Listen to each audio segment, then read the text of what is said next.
as you can see, Atlas really does stand up the way that we show in our videos online.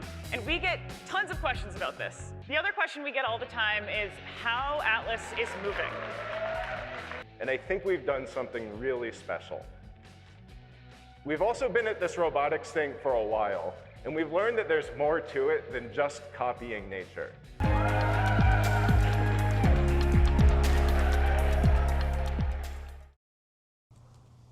CES 라이브. 안녕하세요. 조선일보 김성민 기자입니다.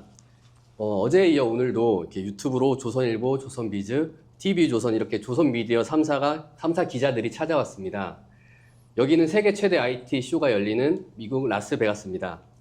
벌써 CES 현지 취재를 한 지 3일째가 됐는데요. 혹시 어제도 유튜브를 보신 분들이 계시다면 오늘 좀 장소가 달라졌다는 것을 느끼셨을 겁니다.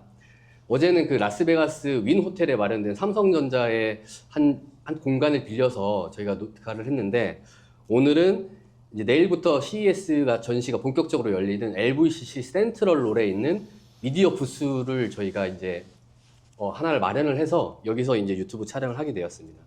조금 골방 느낌도 나긴 하는데 그래도 저희가 오늘 열심히 취재한 거 재밌게 독자님들께 소개해 드리겠습니다. 자, 오늘은 어제와 좀 다른 기자님들이 찾아왔는데요. 먼저 자기소개 부탁드립니다. 네, 안녕하세요. 저 조선일보 산업부에서 자동차 포함해서 재계 중후장대 산업을 담당하고 있는 이정구 기자라고 합니다. 네, 안녕하십니까. 저는 조선 비즈에서 자동차 업계와 방산업계를 취재하고 있는 김지환입니다. 네, 안녕하세요. 저는 어제도 나왔던 TV조선 재계 IT 취재하고 있는 임유진 기자입니다. 오늘도 취재하고 여기까지 유튜브까지 찍느라고 고생이 많으십니다. 네. 오늘은 CES에 참가한 기업 중에 제법 규모가 되는 업체 한 10여 개가 전 세계 미디어들에게 프레스 컨퍼런스를 하는 미디어 데이였는데요. 한국의 LG전자, 현대차그룹, 그리고 두산 바켓을 비롯해서 미국의 엔비디아, 일본의 소니와 혼다, 중국의 하이센스와 지리 자동차들이 컨퍼런스를 열고 각자의 기술 청사진을 공개했습니다. 개인적으로 봤을 때 오늘 주인공은 단연코 두 업체, 바로 현대차랑 엔비디아였던 것 같은데요. 이정구 기자, 오늘 현대차 취재를 갔다 왔다고 하던데 어땠나요? 네, 오늘 현대차에는 뭐 이전부터 그랬지만 취재 기자들 아니면은 글로벌 미디어 다 관심이 이전부터 많았는데요. 가장 큰 이유는 현대차가 로보틱스 사업을 시작한 지 뭐 거슬러 올라가면 2018년이 처음인데, 그때부터 과연 언제 보통 우리가 생각하는 휴머노이드 로봇 이게 언제 나올까 계속 관심사였습니다. 근데 현대차가 이전에 CES 참여했을 때도 사실 신차를 공개하거나 뭐 차량에 관련한 그런 거를 대폭 공개한 건 아니었거든요. 항상 미래를 내다보는 기술을 소개하는 거였는데, 이번 CES에서 드디어 차세대 휴머노이드 로봇 아틀라스를 처음으로 대중에 공개를 했습니다. 그 아틀라스, 소문의 아틀라스가 오늘 실물 등판한 건가요? 네, 그동안은 뭐 현대차가 그 로봇자회사 보스턴 다이나믹스의 실험 영상을 통해서 뭐 자체 실험장에서 뭐 물건을 옮기거나 점프를 한다거나 공중제비를 돈다거나 이런 모습은 종종 공개를 했지만, 대중에게 이렇게 공개한다라는 거는 그만큼 자신감이 쓰였다는 증거이기도 하거든요. 그 아틀라스가 진짜 소문이 무성했잖아요. 이게 다른 휴머노이드랑 좀 어떤 차이점이 좀 있던가요? 사실 휴머노이드라는 어원도 그렇지만 사실 우리가 기대하는 로봇은 얼마나 사람처럼 움직이고 사람처럼 일할 수 있는지가 핵심이었는데요. 사실 오늘 본 아틀라스는 사람 같지 않은 로봇이었습니다. 사실 이제 관절도 그렇고 헤드, 머리 부분도 그렇고 360도로 움직이면서 뭐 어떻게 보면 조금 기괴할 정도로 몸이 꺾이기도 하고, 그만큼 자유자재로 움직이니까 사실 사람이 움직일 수 있는 그런 가동 범위보다 훨씬 더 다양하게 움직일 수 있는 그런 면에서 더 놀라운 로봇의 형태였습니다. 그렇군요. 조선비즈 김지한 기자도 오늘 현대차 취재를 다녀왔다는데 어떻게 보셨어요? 네. 저는 방금 말씀해 주셨던 것처럼 되게 신기하게 봤는데요. 그 로봇을 보면서 가장 처음에 든 생각은, 이게 현대차 목표는 어쨌든 요거를 양산하고 상용화한다 뭐 그런 게 목표였으니까, 근데 이걸 과연 공장에서 정말 제대로 적용할 수 있을까 이런 의문이 살짝 들었습니다. 근데 이제 그 미디어 데이 행사가 끝난 뒤에 진행된 기자 간담회에서 그 현대차랑 보스턴 다이나믹스는 공장 적용하는 어떤 그 작업은 실제 투입하는 거는 아주 기초에 불과하다. 이런 취지로 자신감을 드러냈었어요. 그 로버트 플레이터 CEO는 그 이제 아틀라스가 시킨싱 작업부터 할 것이다. 이렇게 말했는데 그게 물건을 옮기고 또 자동차를 이제 조립 라인으로 들어 올리는 그런 거를 말하는데 이미 시연을 많이 진행을 해봤고 아주 잘 수행했다. 뭐 이런 답변을 했었습니다. 그래서 아틀라스가 이제 이런 작업들을 2028년부터 진행할 거고 2030년부터는 자동차 조립 공정에도 본격 투입된다. 뭐 이렇게 한 걸로 봐서는 지금도 충분히 우리는 기술력을 갖고 있고, 예, 그리고 뭐 지금도 가능하다 이렇게 저는 들리기는 했는데, 네, 그러면 이제 궁금증은 왜 2028년일까? 뭐 요렇게 이어지잖아요. 근데 그러니까 안 네. 그래도 그러니까 원래 그 휴머노이드 하면 네. 테슬라의 그 옵티머스가 이제 가장 넘버 원으로 이제 꼽히는데 그 옵티머스도 이 로봇 손 개발을 잘 못해가지고 계속 지금 개발이 연기되고 있잖아요. 그래서 현대차가 이게 과연 공장에 적용할 수 있을까, 실현 가능할 수 있는가 되게 궁금증이 많거든요. 근데 어떻게 설명을 하든가요, 그쪽에서? 그런 디테일한 부분까지는 오늘 그게 세부적으로 공개되지는 않았는데 그 시연 장면을 보면은 되게 그 세세하게 팔 움직임이 이렇게 움직이는 것도 있었고 그랬거든요. 근데 막 요게 정말 그 현대차가 원하는 구상대로 만약 이루어진다면 그 뭐 여기서 언급했던 그 이제 뭐 물건을 집어 올리거나 자동차를 들어 올리거나 나중에 조립까지는 가능하지 않을까 저는 조심스럽게 예상을 해보기는 합니다. 그리고 이제 앞으로 2년 동안 현대차는 이제 공장 제조 환경에서부터 뭐 데이터를 습득하고 안정성을 확보하는 작업에 주력하겠다 뭐 이런 취지로 저는 이해를 했는데 그런 것들이 계획대로 이뤄질지 저희가 아주 관심 있게 지켜봐야 할 부분이라고 생각합니다. 그렇군요. 네. 우리 임유진 기자님도 오늘 현장 다녀오셨다고요?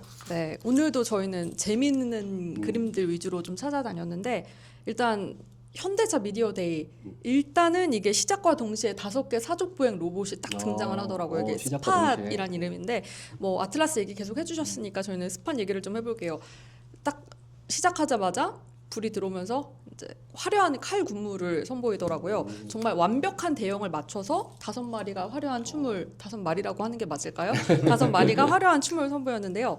저희 촬영 기자 이명희 기자한테 제가 오면서 물어봤어요. 오늘 뭐가 제일 인상 깊었냐 했더니 딱 그 사족 보행 로봇을 네. 꼽아주시더라고요. 그러면서 이제 진짜 아이돌이 필요가 없겠다. 너무 춤을 잘 추니까 그런 말을 했고요.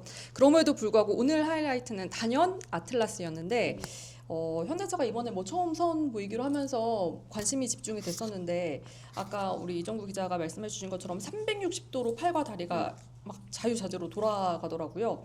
이게 앞으로 어떤 위험한 현장이라든지 산업 현장에 투입되게 될 예정인데 이 관절이 자유롭게 움직이는 기동성이 가장 큰 장점이다 이렇게 현대차는 설명을 하고 있는데 이게 어찌 보면 인간의 한계를 좀 뛰어넘게 해줄 그런 기술이지 않을까라는 생각이 들었고요.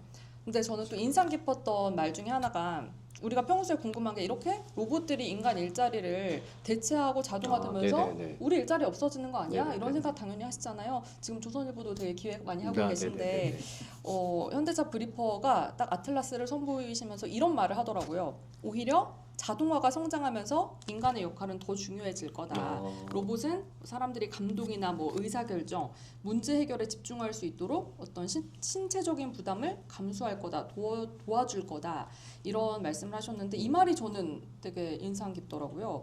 우리 기자라는 직업도 대체해야 되는 거 아니야 이런 개인적인 맞습니다. 의문, 고민이 늘 있었는데 AI 시대에도 우리는 좀 더 고차원적인 일에 집중을 하면서 여전히 인간은 유의미한 일을 할 수 있지 않을까 그런 생각들을 해봤고요. 또 오늘 LG전자도 프리부스터 네, 했거든요. 맞아요. 네네. 근데 다녀오셨군요. 거기에서도 예. 가사노동 제로화를 목표로 내건 어떤 클로이드 로봇을 네네, 선보였는데 맞아요. 이 로봇이 손가락까지 있어요.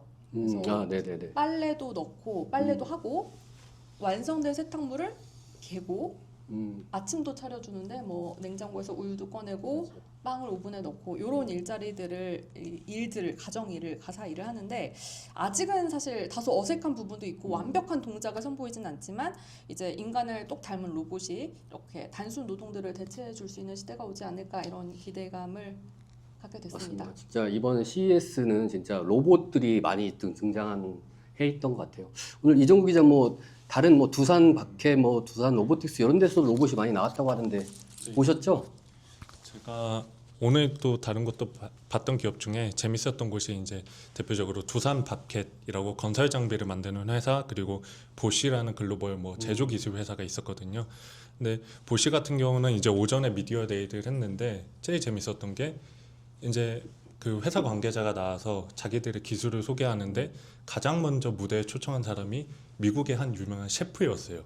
왜요? 그래서 미디어 데이인데 갑자기 그 셰프가 나와서 관객들 앞에서 리바이 스테이크를 하나 굽기를 시작했거든요. 근데 보쉬가 지금 새로 선보이는 쿡 AI라고 이제 조리 AI 기능을 갖춘 로봇이 AI 기술을 선보였거든요. 근데 저는 오늘 보쉬의 접근이 대단했다고 생각했던 게, 보쉬를 뭐 자동차 부품 회사 또는 가전 제품을 만드는 회사로 많이들 아실 건데, 보쉬도 이제 모든 산업에서 AI 전환을 지금 추진을 하면서 거창한 것보다 본인들이 강점이 있는 영역에서 조금씩 바꿔나가겠다. 그래서 일상에서 AI를 적용해야 나중에는 그것도 수익이 가능하다라는 접근이었거든요. 그래서 가장 먼저 오늘 선보인 공간도 주방에서 모든 사람들이 다 익숙하게 생각하는 요리 기술을 해서 그 조리 AI가 하는 역할은 사실 뭐 어떻게 보면 단순한 게 인덕션에 이제 프라이팬의 온도를 조절해주고, 반대로 또 스테이크를 구울 때 오븐 안에 들어간 고기에 블루투스 기능이 탑재된 그 프로브라고 하는 온도 측정하는 걸 꽂아서 그럼 실시간으로 내가 뭐 미디엄으로 고기를 굽고 싶다, 그 세팅을 해놓으면은 모든 게 거기에 맞춰서 조절이 되는 거죠. 네. 그래서 어떻게 보면 사실 뭐 지금 많은 AI 기술들이 빠르게 나아가고 있는 거에 비하면은 단순해 보일 수 있지만, 사실 이런 게 사람들이 가장 먼저 원하는 기술이 아닐까. 맞아요. 네, 보쉬 같은 경우가 그랬고, 두산 마켓은 의외로 현장에서 반응이 뜨거웠던 게 조금 미국의 우락부락한 아저씨로 보이는 관객들이 많았어요. 건설 장비에 중장비 관심이 건설 많은데. 업체들. 예. 근데 여기도 사실 기술은 단순했던 게, 뭐 소형 건설 장비를 이제 작동을 시킬 때 뭐 이러저런 뭐 이런 장치가 아니라 음성으로 지시를 해서 장비가 가동할 수 있는 기술이었거든요. 근데 여기서 또 하나 재밌었던 접근이, 미국의 건설 장비를 다루는 그런 기술자들이 2031년이 되면 한 40%가 은퇴할 나이가 된다고 하더라고요.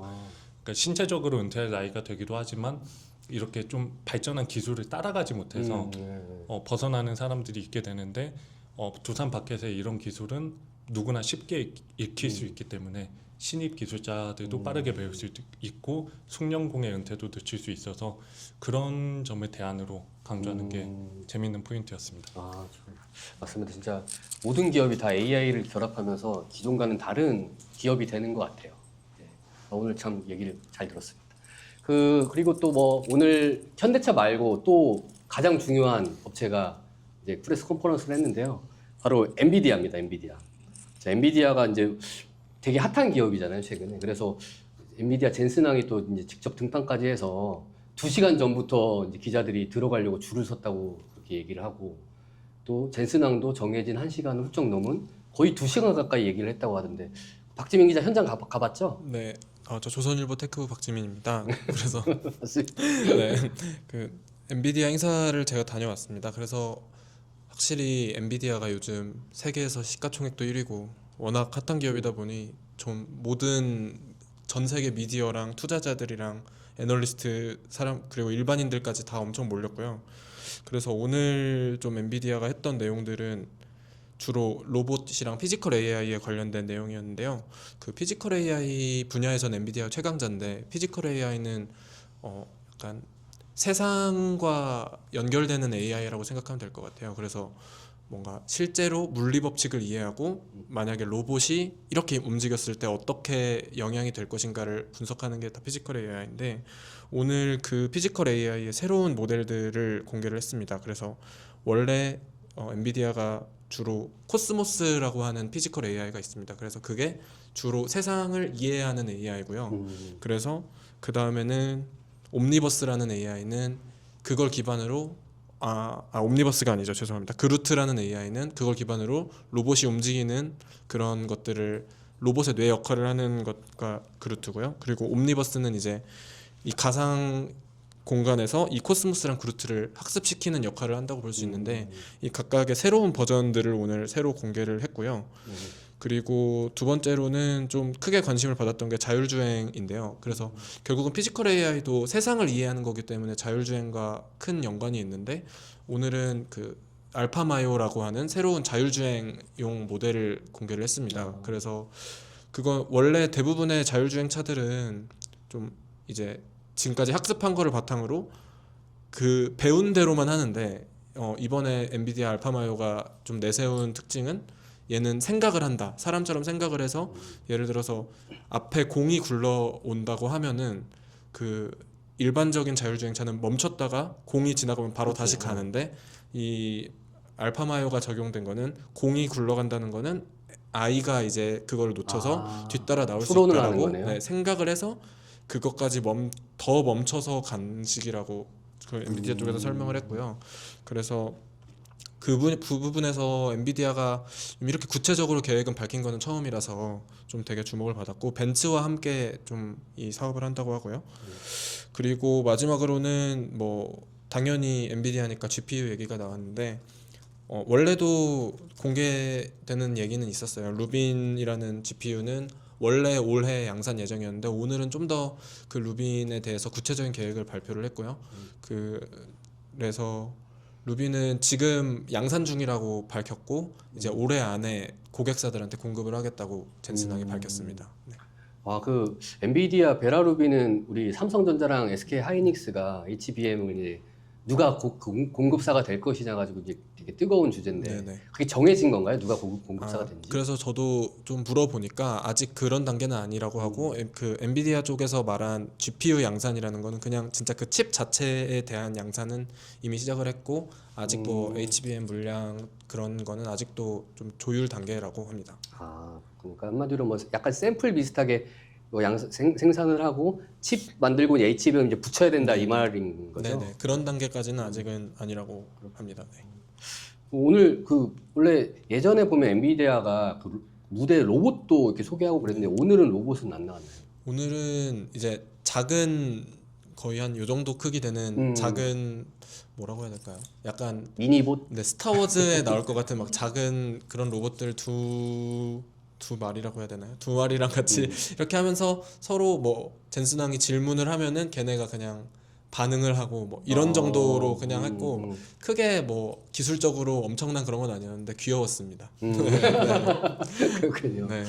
또 그 젠슨항이 요즘 이제 슈퍼스타잖아요. 그래서 저 개인적으로 궁금한 게, 오늘도 가죽 잠바를 입고 왔는지. 네. 오늘도 특유의 검정색 가죽 잠바는 입고 나왔습니다. 네. 뭐 특별한 뭐 원래 돌발 발언도 많이 하는데 뭐 얘기가. 오늘은 그런 뭔가 돌발 행동은 하지 않고, 그 아까 그 로봇이랑 놀 때에 되게 좋아하는 것처럼 보였습니다. 그래서 네. 되게 로봇의 진심이구나라는 생각은 네. 되게 많이 했습니다. 네. 그 로봇 택시는 그러면 언제부터 다니는 거예요? 네, 아까 젠슨항이 말하기로는 로봇 택시와 그 이제 자율주행 차량 모두 올해부터 좀 시범적으로 도입을 해가지고 좀 뭐 내년쯤부터는 로봇 택시 사업도 본격적으로 진출할 것으로 보입니다. 그렇군요. 저 재미있는 현장이었을 것 같습니다. 저는 네. 이 삼성 디스플레이 현장 가는 날 못 가봤는데, 네, 재밌었던 것 같습니다. 네. 오늘 사실은 이 두 업체 말고 또 화제가 된 업체가 하나 더 있는데, 바로 레고입니다. 레고. 그러니까 레고 그 블록 만드는 그 왕구 회사 아시죠? 그 레고가 그러니까 처음으로 CES에 등장을 했는데, 안 가셨죠? 레고. 그러니까 제가 이제 가가지고 제가 좀 설명을 드리면, 그러니까 이제 얘네들이 이제 그 레고 블록에다가 이제 맞춤형 칩을 심어가지고요. 이 칩이 심긴 레고를 뭐 예를 들면 이미 만들어 놓은 오리 모양의 블록에다가 이렇게 같이 붙이면 이 블록이 이게 오리 모양인지를 인식을 해가지고 소리를 뭐 오리 꽥꽥 소리를 내준다든지, 아니면은 이제 이 오리 모양으로 만든 레고를 이렇게 앞으로 전진을 하면은 뭐 첨벙첨벙 소리가 난다든지, 아니면 비행기 블록을 붙이면은 뭐 비행기 날아가는 소리가 난다든지, 그런 식으로 약간 되게 이제 인터랙티브한 그런 이제 레고로 거듭나는 그런 시도를 했거든요. 그래서 되게 반응이 뜨거웠습니다. 그래서 저는 정말 이제 모든 기업이 다 이제 테크 기업이 됐고, 참 앞으로 이 레고를 사달라고 하는 아이들이 참 많겠구나. 저희 아이들도 좀 이제 중학생이거든요, 한 명은. 그래서 사달라고 할 것 같은데 그럴 것 같다, 이런 생각이 좀 들었습니다. 네, 뭐 신소리였고요. 이상으로 오늘 저희 CES 라이브를 마치겠습니다. 내일은 이제 CES 전시 부스가 정식으로 이제 오픈하는 날이거든요. 그래서 보통 CES 취재를 하면 하루에 이제 3만 보 정도 걷게 되는데 저희 이 기자들 아마 내일 다 열심히 걷고 또 발에 땀 나도록 열심히 취재한 다음에 다시 또 찾아뵙도록 하겠습니다. 네, 감사합니다.